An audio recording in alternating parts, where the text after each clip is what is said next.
আসসালামু আলাইকুম। মোহাম্মদপুর কেন্দ্রীয় কলেজের অনলাইন ক্লাসে তোমাদের স্বাগতম। আমি গোলাম মোস্তফা, অর্থনীতি বিভাগ, মোহাম্মদপুর কেন্দ্রীয় কলেজ। আমরা আজকে সংগঠন অধ্যায়ে স্বায়ত্তশাসিত প্রতিষ্ঠান এবং সমবায় প্রতিষ্ঠান এবং এর সাথে আমরা আলোচনা করব এনজিও, অর্থাৎ এর আগের দিন যে আমরা সংগঠনের প্রকারভেদ সম্পর্কে আলোচনা করেছিলাম সেখানে কিন্তু এই তিনটা টপিকস আমরা আলোচনা করে নিই। তো আমরা সেখান থেকে শুরু করছি। আজকে আমাদের শুরু করব স্বায়ত্তশাসিত প্রতিষ্ঠান দিয়ে। তো দেখো, স্বায়ত্তশাসিত প্রতিষ্ঠান বলতে আমরা কি বুঝি? যে সকল প্রতিষ্ঠান সরকারি তথা জাতীয় নীতি ও আদর্শের আওতায়, অর্থাৎ আমরা একটা জিনিস মনে রাখবো, জাতীয় নীতি ও আদর্শের আওতায় একটি স্বাধীন পরিচালনা পর্ষদ, এটাও আমাদের একটু মনে রাখার বিষয়, আমরা একটু বিশ্লেষণ করব। একটি স্বাধীন পরিচালনা পর্ষদ কর্তৃক পরিচালিত হয়, তাকে স্বায়ত্তশাসিত প্রতিষ্ঠান বলে। আমরা যদি এই জাতীয় নীতি ও আদর্শের আওতায় এই কথাটাকে একটু ডিটেলসে করে বলি, তাহলে হবে স্বায়ত্তশাসিত প্রতিষ্ঠান কিন্তু অবশ্যই সরকারি, প্রতিষ্ঠানটা অবশ্যই সরকারি, কিন্তু এর যে পরিচালনা পর্ষদটা সেটা কিন্তু স্বাধীন, অর্থাৎ একটি স্বাধীন পরিচালনা পর্ষদ বা একটা পরিচালনা বোর্ড দ্বারা কিন্তু এটি পরিচালিত হয়। সরকার এই পরিচালনায় কিন্তু কোনো ধরনের হস্তক্ষেপ করে না। হ্যাঁ, তবে হস্তক্ষেপ না করলেও এই পরিচালনা অবশ্যই কিন্তু জাতীয় নীতি এবং আদর্শের আওতায় হতে হবে, এর বাইরে গেলে কিন্তু হবে না। তো আমরা স্বায়ত্তশাসিত প্রতিষ্ঠান বলতে যে জিনিসটা তাহলে বুঝলাম, যে প্রতিষ্ঠানটা সরকারি নীতিমালার আলোকে চলবে ঠিকই, কিন্তু এর পরিচালনা পরিষদটা থাকবে স্বাধীন, এমন প্রতিষ্ঠানকে আমরা বলবো স্বায়ত্তশাসিত প্রতিষ্ঠান। আমরা যদি স্বায়ত্তশাসিত প্রতিষ্ঠানের বৈশিষ্ট্য সম্পর্কে আলোচনা করি, তাহলে দেখবো আমরা আরও বেশি ক্লিয়ারভাবে বুঝতে পারবো যে এইটা কী ধরনের প্রতিষ্ঠান। তো দেখো, আমরা স্বায়ত্তশাসিত প্রতিষ্ঠানের বৈশিষ্ট্য নিয়ে একটু আলোচনা করছি। প্রথম যে বৈশিষ্ট্যটা, অর্থাৎ স্বায়ত্তশাসিত প্রতিষ্ঠানের যে বৈশিষ্ট্যটা আমরা আলোচনা করব, প্রথম যে বৈশিষ্ট্য হলো সরকারি মালিকানা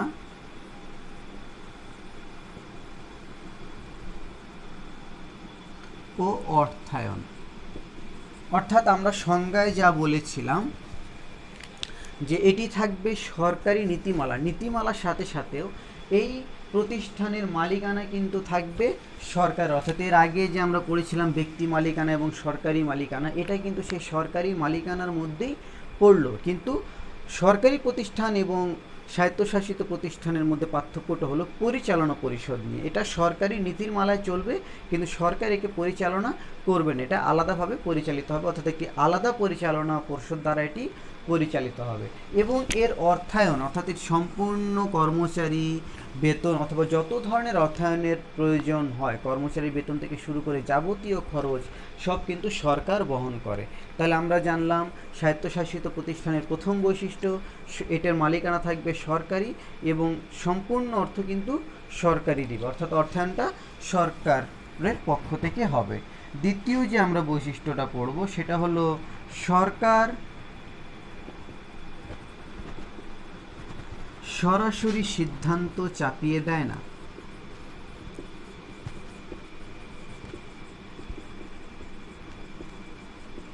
দ্বিতীয় বৈশিষ্ট্যটা যদি লক্ষ্য করি, আমরা একটু আগে বলেছি এটা একটি সরকারি প্রতিষ্ঠান, অর্থাৎ মালিকানাটা সরকারি। মালিকানা যদিও সরকারি, কিন্তু সরকার নিজের কোনো ধরনের সিদ্ধান্ত এই ধরনের প্রতিষ্ঠানের উপর চাপিয়ে দিতে পারে না, অর্থাৎ এর সিদ্ধান্তটা সম্পূর্ণ তার পরিচালনা বোর্ডের উপরেই নির্ভর করে তারা কী সিদ্ধান্তটা নেবে। আমরা যদি 3 নম্বর বৈশিষ্ট্যটা পড়ি, তাহলে দেখো কি হয়, জাতীয় নীতির পরিপন্থী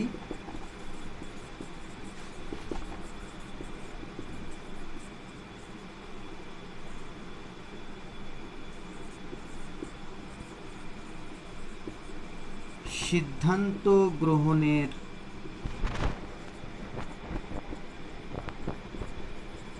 সুযোগ নেই। একটু আগে আমরা বললাম সরকার কিন্তু কোনো সিদ্ধান্ত এদের উপর চাপিয়ে দিতে পারবে না বা দেয় না। এই জাতীয় নীতির পরিপন্থী বলতে বোঝানো হয় সরকারি সিদ্ধান্ত যেহেতু চাপিয়ে দেয় না, আমরা যদি ইচ্ছামতো সিদ্ধান্ত নিই তাও কিন্তু হবে না। অর্থাৎ এই সিদ্ধান্তটা অবশ্যই কিন্তু জাতীয় নীতিমালার আন্ডারেই থাকতে হবে, অর্থাৎ এই নীতিমালার বাইরে অথবা এই নীতিমালার বিপরীতে কিন্তু কোনো নীতি এখানে গ্রহণের সুযোগ নেই। তারপরে যদি আমরা একটি পড়ি, সেটা হলো আমরা সংজ্ঞার মধ্যেই পড়েছিলাম, আন্ডারলাইন করে তোমাদের বলেছিলাম, স্বাধীন পরিচালনা পর্ষদ। অর্থাৎ এর যে পরিচালনা বোর্ড থাকবে বা পরিচালনা পর্ষদ থাকবে, সেটা কিন্তু থাকবে সরকারি নিয়ন্ত্রণ মুক্ত, অর্থাৎ সরকারি সিদ্ধান্ত চাপিয়ে দেওয়ার কোনো সুযোগ কিন্তু এখানে থাকবে না। এরপরে আমরা যে বৈশিষ্ট্যটা পড়তে পারি, ব্যক্তিগত সুবিধা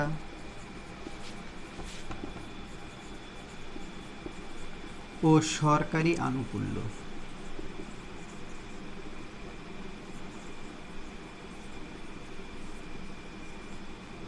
বানানটা আমি একটু ভুল করে ফেলেছি, আনুকূল্য। তো এখানে ব্যক্তিগত সুবিধা বলতে আমরা কি বুঝি, আবার সরকারি আনুকূল্য বলতে কি বুঝি? ব্যক্তিগত সুবিধা বলতে বোঝানো হচ্ছে যেহেতু এই স্বাধীন পরিচালনা পর্ষদ দ্বারা এখানে পরিচালিত, তাই এখানে ব্যক্তির যে স্বার্থ সেটা কিন্তু একটু বেশি সংরক্ষণ হয় এবং ব্যক্তিগত সুবিধাটা একটু বেশি পাওয়া যায় সরকারি প্রতিষ্ঠান থেকে। কিন্তু এই প্রতিষ্ঠানে অর্থাৎ স্বায়ত্তশাসিত প্রতিষ্ঠানের ব্যক্তিগত সুবিধাটা একটু বেশি পাওয়া যাবে, আবার সরকারি আনুকূল্যও পাওয়া যাবে। অর্থাৎ এটা কি সরকারিও, কিন্তু এটা কিন্তু এমন না যে আমরা ব্যক্তিগত ভাবে পরিচালনা করছি, তা কিন্তু না। প্রতিষ্ঠানটা কিন্তু সরকারি, কিন্তু ব্যক্তিগত স্বাধীনতাটা বা পরিচালনার যে স্বাধীনতাটা সেটা কিন্তু সুযোগটা এখানে বেশি। তো এরপরে আমরা যেটা পড়ব সেটা হলো সমবায় প্রতিষ্ঠান। আমরা মনে আছে 4 নম্বরে বলেছিলাম সমবায় প্রতিষ্ঠান। তো দেখি সমবায় প্রতিষ্ঠান বলতে আমরা কি বুঝি। আমরা আশা করি স্বায়ত্তশাসিত প্রতিষ্ঠান সম্পর্কে ভালো ধারণা পেয়েছি, এর বৈশিষ্ট্য সম্পর্কেও আমরা একটু ধারণা নিয়েছি। এবার আমরা যেটা পড়ব সমবায়, এটা হলো 4 নাম্বার, সমবায় প্রতিষ্ঠান। এই সমবায় প্রতিষ্ঠান বলতে আমরা কি বুঝি আমি একটু বলছি, দেখো তোমরা একটু মনোযোগ দিয়ে শুনবে।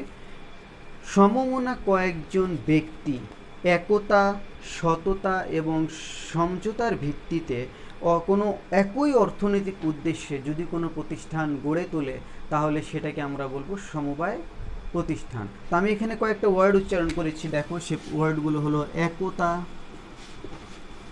আরও আমি বলেছি এখানে সততা, আমি আরও বলেছি সমঝোতার ভিত্তিতে।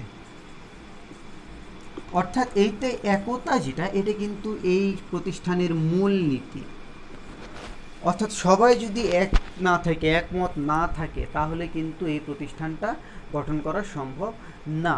অর্থাৎ এই সমমনা ব্যক্তি বলতেই কিন্তু আমরা বুঝতেছি যে এই প্রতিষ্ঠানে যে কয়জন ব্যক্তি থাকবে তারা কিন্তু একতার ভিত্তিতে পরিচালিত হবে, অর্থাৎ তাদের সবার মতামত কিন্তু একই হবে। এবং সততা বলতে এখানে বোঝানো হচ্ছে তারা অবশ্যই সৎ এবং প্রত্যেকেই কিন্তু পরিচালনা করবে এবং প্রত্যেকেই কিন্তু কাজও করবে। অর্থাৎ এখানে কেউ মালিক কেউ শ্রমিক। আমরা আরও ডিটেলসে আসবো, এই বৈশিষ্ট্যগুলো পড়তে গেলে আমরা আরও ক্লিয়ারভাবে বলতে পারবো যে আসলে সমবায় প্রতিষ্ঠানটা বলতে কী বুঝি। তা আমরা আবারও বলছি, সংজ্ঞাটা একটু খেয়াল করে দেখো।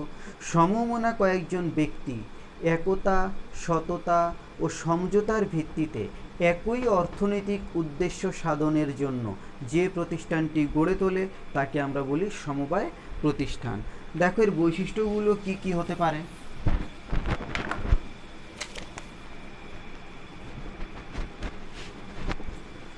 এর বৈশিষ্ট্য নাম্বার 1 হলো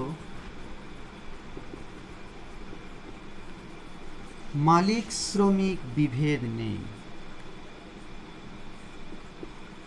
অর্থাৎ আমি কিন্তু সংজ্ঞার মধ্যে একটু বলেছিলাম তোমাদের যে এখানে কিন্তু কেউ মালিক কেউ শ্রমিক না, এখানে প্রত্যেকেই মালিক আবার প্রত্যেকেই শ্রমিক। এই একতা এবং এই সমঝোতা বলতে এই জিনিসটাই বোঝানো হয়, অর্থাৎ সাম্যের ভিত্তিতে এখানে সবাই সমান।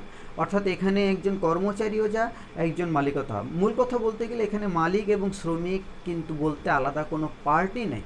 এখানে যে মালিক সেই শ্রমিক, আবার যে শ্রমিক সেই মালিক, অর্থাৎ প্রত্যেক মালিকেই কিন্তু পারস্পরিক সহযোগিতার মাধ্যমে সবাই কাজে নিয়োজিত থাকে। তো এরপরে দেখো দায়িত্বশীল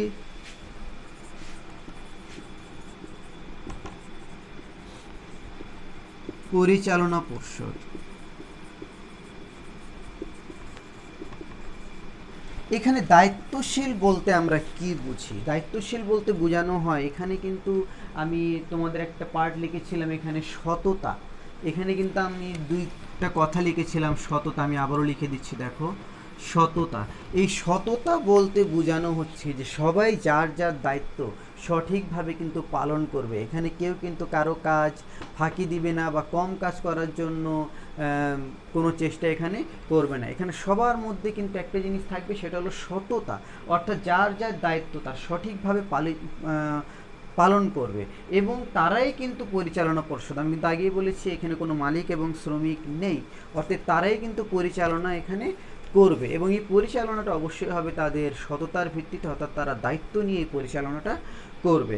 আমরা 3 নাম্বার যদি বলি, দেখো তোমরা ক্ষুদ্র ক্ষুদ্র তহবিলের মাধ্যমে বৃহত্তর তহবিল গঠন। এখানে যে কয়জন সদস্য বিদ্যমান থাকবে, অর্থাৎ যে কয়জন মিলে এই সমবায় প্রতিষ্ঠানটি গঠন করেছে তারাই মালিক তারাই শ্রমিক, এই প্রত্যেক মালিকেরই কিন্তু এখানে ক্ষুদ্র ক্ষুদ্র তহবিল অর্থাৎ অর্থায়ন রয়েছে এবং এই সব ক্ষুদ্র ক্ষুদ্র তহবিলের মাধ্যমেই কিন্তু এখানে গড়ে ওঠে একটি বৃহত্তম তহবিল। অর্থাৎ সবাই মিলে যখন তহবিলটা গঠন করা তখন কিন্তু এই তহবিলটা অনেক বড় হয়। এটি আরেকটি বৈশিষ্ট্য। এবং আরেকটি বৈশিষ্ট্য আমরা যেটা পড়ব, একই লক্ষ্য ও উদ্দেশ্য অর্জন। অর্থাৎ এই সমবায় প্রতিষ্ঠানের মধ্যে যে কয়জন ব্যক্তি থাকবে এই ব্যক্তিগুলো কিন্তু কেউ এমন না যে কারো উদ্দেশ্য একরকম আর কারো অন্যরকম, তা কিন্তু না। অর্থাৎ সকলের উদ্দেশ্য কিন্তু একই রকম থাকবে। একই রকম যদি উদ্দেশ্য না থাকে তাহলে এই যে আমরা সততার নিচে একটা লিখেছিলাম সমঝোতার ভিত্তিতে, তোমাদের মনে আছে কিনা দেখো, একটু আগে আমি সংজ্ঞার মধ্যে বলেছি সমঝোতার ভিত্তিতে।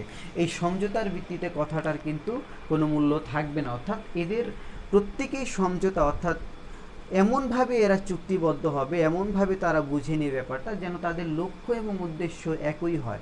কেননা কয়েকজন যখন সমমনা ব্যক্তি মিলে যখন প্রতিষ্ঠানটা দাঁড় করাবে গঠন করবে তখন যদি উদ্দেশ্যটা ভিন্ন ভিন্ন হয়ে যায় তাহলে কিন্তু এটা সমবায় প্রতিষ্ঠানের মূল যে লক্ষ্যটা মূল যে গঠন সেটা কিন্তু আর থাকবে না।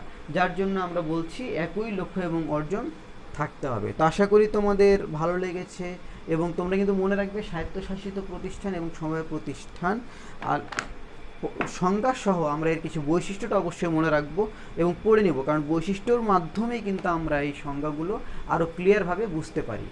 এরপরে যেটা আমরা সর্বশেষ সংগঠনের পার্থক্যর মধ্যে যেটি লিখেছিলাম আমরা সেটি আমরা একটু আলোচনা করব। সেটা হলো এনজিও অর্থাৎ নন গভর্নমেন্ট অর্গানাইজেশন। 5 নম্বর আমরা লিখেছিলাম এনজিও। এই এনজিওর যদি আমরা পূর্ণ রূপটা লিখি,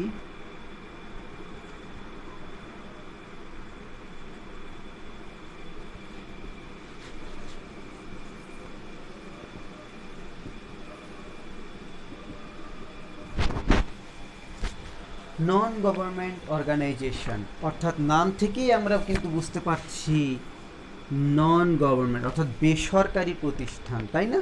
আমরা যেহেতু নামে এটা বুঝতে পারছি নন গভর্নমেন্ট, তাহলে অবশ্যই কিন্তু এটা সরকারি প্রতিষ্ঠানের মাধ্যমে বা এর আন্ডারে কিন্তু আসবে না বা গঠনও কিন্তু হবে না। তো আমরা দেখো বর্তমানে এনজিওকে যেভাবে আমরা সংজ্ঞায়িত করতে পারি, এই এনজিও সংজ্ঞা করতে গেলে আমরা কিন্তু কয়েকটা ওয়ার্ড উচ্চারণ করব। সেটা হলো সামাজিক,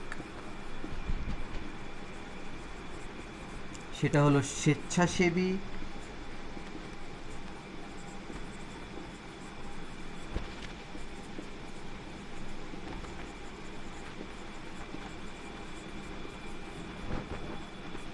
আমরা 4টি ওয়ার্ড লিখলাম দেখো, সামাজিক, স্বেচ্ছাসেবী, অলাভজনক এবং উন্নয়নশীল কর্মকাণ্ড। তাহলে আমরা এমনভাবে লিখতে পারি বর্তমানে এনজিওর সংজ্ঞাটা যদি আমরা বলি এই 4টা ওয়ার্ডের উপর ভিত্তি করেই কিন্তু আমরা সংজ্ঞাটা দিতে পারবো। তাহলে দেখো যে প্রতিষ্ঠান সামাজিক প্রতিষ্ঠান হিসেবে স্বেচ্ছাসেবী এবং অলাভজনক কর্মকাণ্ডে নিয়োজিত থাকে এবং উন্নয়নশীল কর্মকাণ্ডে নিয়োজিত থাকে, তাকে আমরা বলতে পারি এনজিও অর্থাৎ নন গভর্নমেন্ট অর্গানাইজেশন। আমি আবারও বলছি, তোমরা একটু খেয়াল করো, এই চারটা টপিকস মানে ওয়ার্ড নিয়েই কিন্তু আমরা এর সংজ্ঞাটা আলোচনা করব। অর্থাৎ যে সকল সামাজিক প্রতিষ্ঠান স্বেচ্ছাসেবী এবং তারা অলাভজনকভাবে দেশের উন্নয়নশীল কর্মকাণ্ডে নিয়োজিত থাকে, তাকে আমরা বলবো নন গভর্নমেন্ট অর্গানাইজেশন অর্থাৎ এনজিও। এই এনজিও যদি আমরা আর একটু ডিটেলস বলতে চাই, তাহলে দেখো আমরা কি বলবো।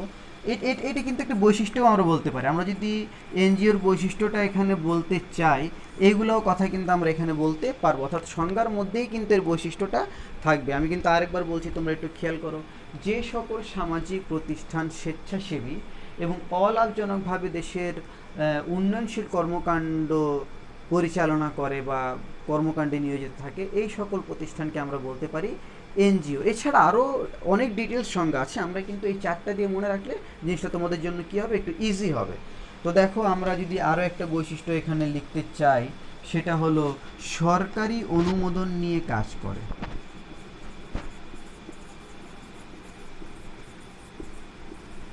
অর্থাৎ আমরা কিন্তু একটু আগে বলেছি এটা নন গভর্নমেন্ট, কিন্তু নন গভর্নমেন্ট হলেও এর কিন্তু সরকারি অনুমোদন লাগে, অর্থাৎ সরকার একে অনুমোদন দিয়ে থাকে কাজ করার জন্য। এই জন্য আমরা এটাকে কিন্তু নন গভর্নমেন্ট বলে কিন্তু এরকম মাথায় আনবো না যে সরকারের সাথে কিন্তু এর কোনো রিলেশন নাই, তা কিন্তু না। অবশ্যই কিন্তু সরকারের অনুমোদন নিয়েই কিন্তু এরা কাজ করে। ইভেন এরা কিন্তু সরকারি পরিকল্পনাও বাস্তবায়ন করে। আমরা কিন্তু বারবার বলছি, নন গভর্নমেন্ট বলতে এটা কখনোই বুঝবো না যেটা সরকারি সাথে কোনো লিঙ্ক নাই, তা কিন্তু না। এটি যেমন সরকারি অনুমোদন নিয়ে কাজ করে, তেমনি কিন্তু সরকারি, আমি একটু লিখি তোমাদের সুবিধার্থে, সরকারি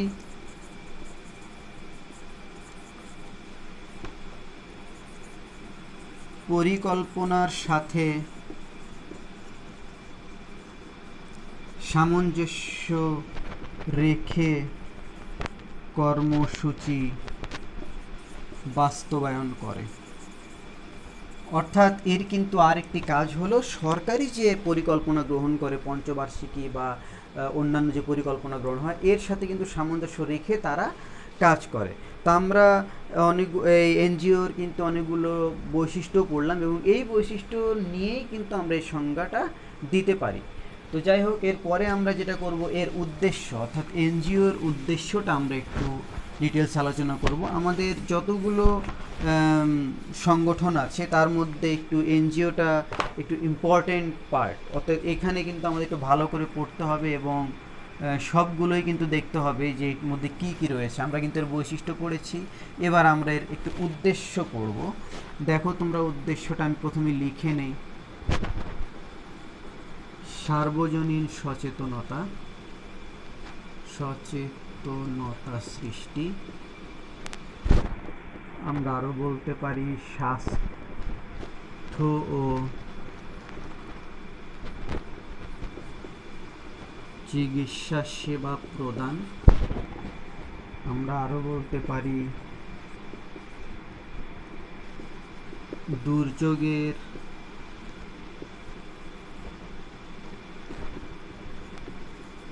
অগ্রিম খবর প্রদান,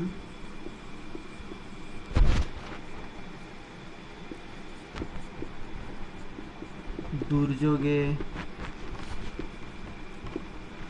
ত্রাণ ও পুনর্বাসন কার্যক্রম,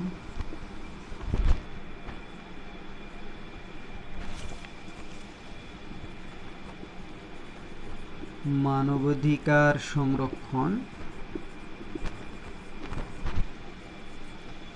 আত্মকর্মসংস্থান সৃষ্টি।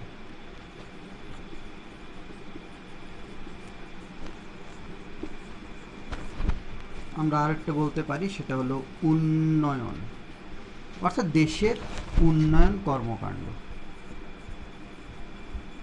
তো দেখো, আমরা এর উদ্দেশ্যগুলো একটু আলোচনা করে নিই। আমি এখানে লিখে দিয়েছি সবকটা উদ্দেশ্য।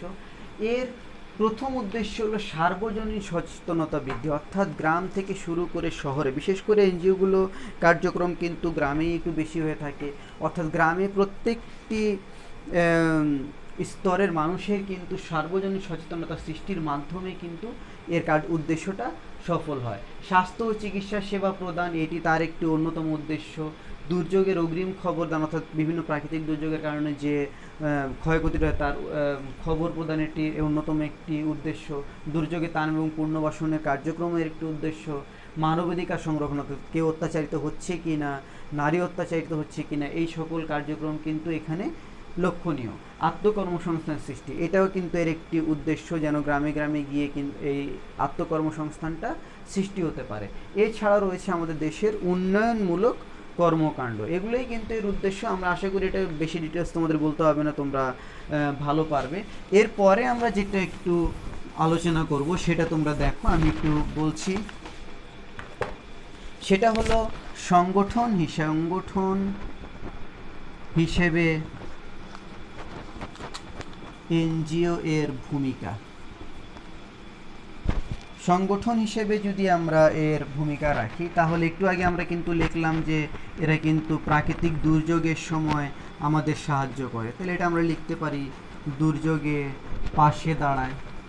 তাহলে এটাই কিন্তু একটা ভূমিকা। এটা আমরা আশা করি তোমাকে বোঝাতে হবে না যে আমাদের প্রত্যেকটা প্রাকৃতিক দুর্যোগে, বন্যা, খরা ইত্যাদি কারণে এরা কিন্তু জনগণের পাশে দাঁড়ায়। দ্বিতীয় যেটা হলো শিক্ষার প্রসার। এই শিক্ষার প্রসারের মধ্যে কিন্তু এদের অবদানটা অনেক বেশি। আমাদের স্কুল কলেজে কিন্তু ছোট বাচ্চারা পড়াশোনা করে, কিন্তু এদের অবদানটা কিন্তু শুধু বাচ্চাদের নিয়ে না, এরা কিন্তু বয়স্কদের নিয়েও কিন্তু শিক্ষার প্রসারটা করে থাকে।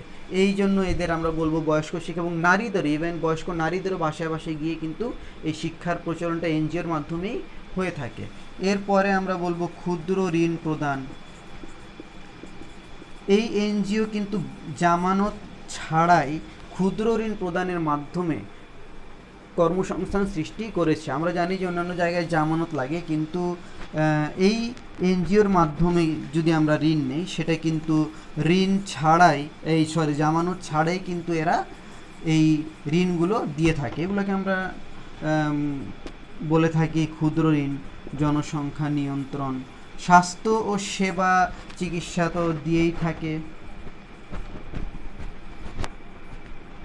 স্বাস্থ্য ও সেবা ওরা দিয়ে থাকে, বাসায় গিয়ে গিয়ে গর্ভবতী মায়েদের বা বিভিন্ন ধরনের সেবা তারা প্রদান করে থাকে। আমরা জানি টিকা থেকে শুরু করে বাচ্চাদের বিভিন্ন কার্যক্রমে কিন্তু এনজিওদের অংশগ্রহণ থাকে। এছাড়া রয়েছে জনসংখ্যা নিয়ন্ত্রণ, পরিবার পরিকল্পনার। আমাদের দেশের মানুষ কিন্তু কেউ হসপিটালে গিয়ে নেয় না, অর্থাৎ পরিবার পরিকল্পনায় গিয়ে নেয় না, অর্থাৎ ঘরে ঘরে এগুলো কর্মীরা গিয়ে কিন্তু তাদের সচেতনতা বৃদ্ধি করে এবং জনসংখ্যা নিয়ন্ত্রণে অবদান রাখে।